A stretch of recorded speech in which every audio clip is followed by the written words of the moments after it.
Olá meninos, olá meninas, senhoras e senhores, beleza? Tudo bem com vocês? Vamos a mais uma aula de física então, aula 22 e 23, o trabalho da força de pressão de um gás. A gente aqui está continuando aí nossos estudos sobre termodinâmica, né? A gente já vem aí tratando de alguns fundamentos da termodinâmica para tentar compreender o funcionamento de uma máquina térmica, que eu disse que é um dos objetivos aí quando a gente trata de termodinâmica. E aqui a gente vai se aproximar mais ainda dessa compreensão, desse entendimento. Beleza? Objetivos, então, da aula de hoje, a gente apresentar o cálculo do trabalho da força de pressão de um gás, uma transformação isobárica, e depois generalizar isso, né? Então, como a gente calcula esse trabalho exercido pelo gás, falar da unidade do trabalho e uma convenção de sinais aí que vai ser útil ao longo das aulas. E também, claro, pensar aí o que significa aí esse trabalho aí da força de pressão de um gás ideal. Antes disso, né, antes do entendimento desses temas, vamos lembrar aí que a gente trabalhou nas aulas passadas. Nas aulas passadas, a gente falou sobre transformações termodinâmicas. Então, a gente tem a transformação isotérmica, a isobárica e a isovolumérica. Claro que é interessante que eu consiga perceber, que vocês consigam perceber, que a gente vai trabalhar num ciclo de transformações. E eu posso ter transformações distintas aqui, né? A transformação isotérmica, isobárica, mas eu tenho que pensar num processo termodinâmico como transformações acontecendo aí de maneira cíclica. Também trabalhamos aí a ideia de energia interna de um gás.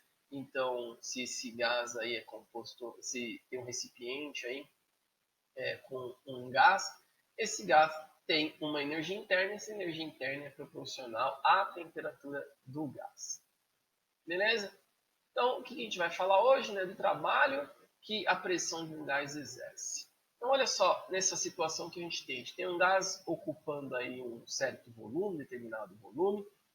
A partir de uma transformação termodinâmica, a partir da mudança de uma variável, eu consigo aí ter um deslocamento do embolo aqui, né, dessa peça que está sustentando o automóvel. Então, eu consigo empurrar o automóvel para cima.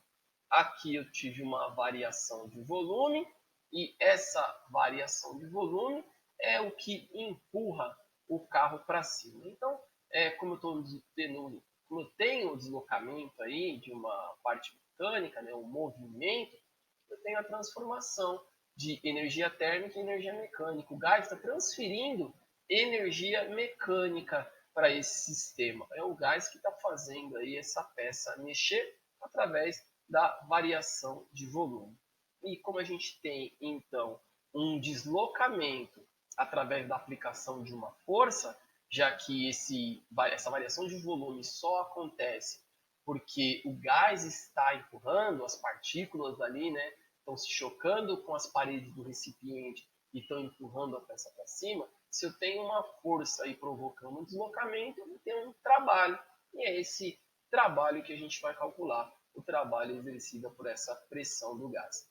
Lembrar que o conceito de pressão é a força que cada partícula ali exerce nas paredes do recipiente. E é exatamente essa força que provoca o deslocamento.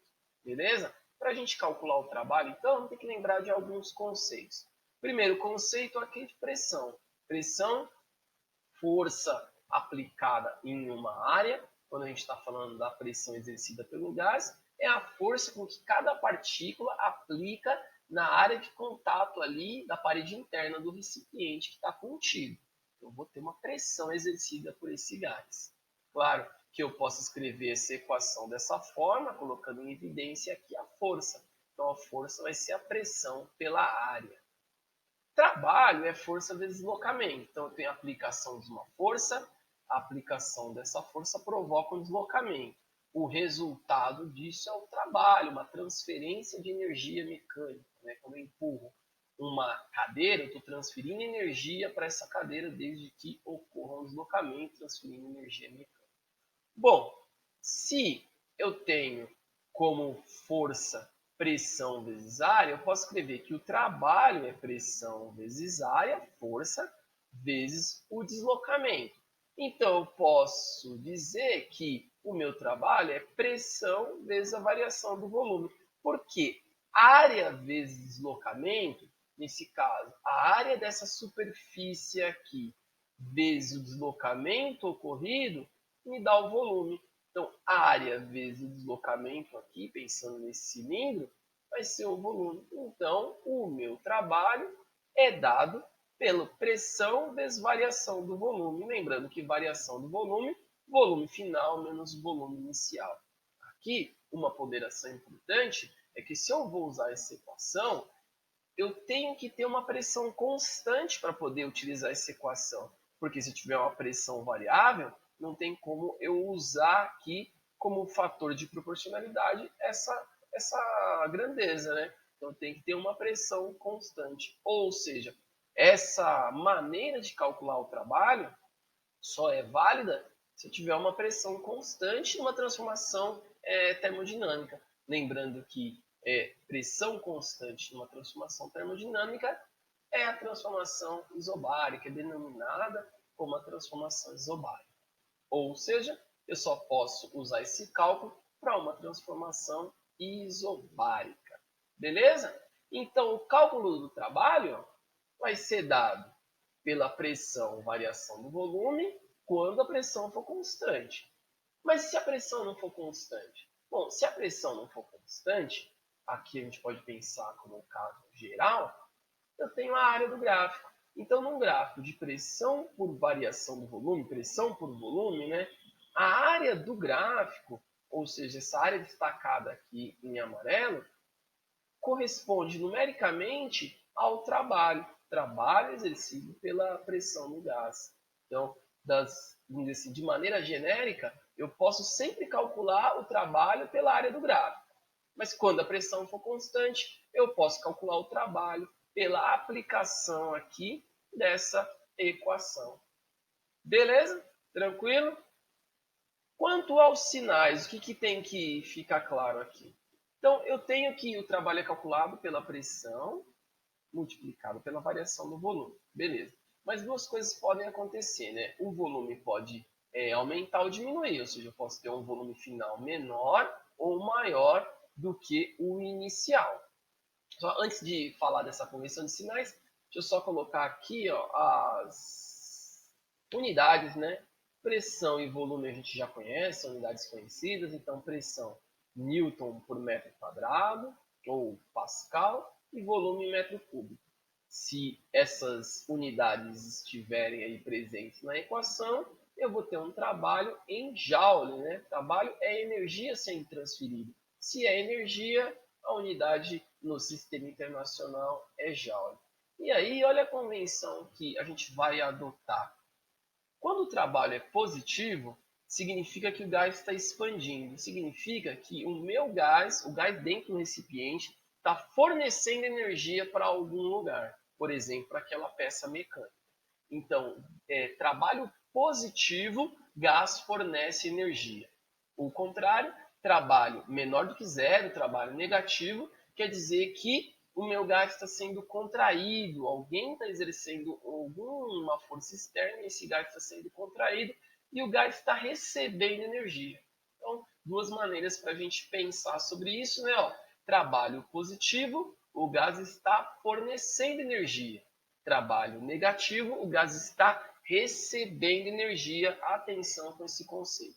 E claro, quando o trabalho é zero, significa que não teve movimentação. Se não teve movimentação da peça, o volume não mudou. Se o volume não mudou, não teve transferência de energia. Então, quando minha peça está parada, eu posso ter uma mudança das variáveis aí. Só que se o volume não muda, eu posso ter uma mudança das outras variáveis, né, como temperatura e pressão. Mas se o volume não muda, o trabalho é zero. Não teve trabalho sendo exercido aí pela pressão do gás. Beleza? Tranquilo? Então, por hoje, o que a gente teve?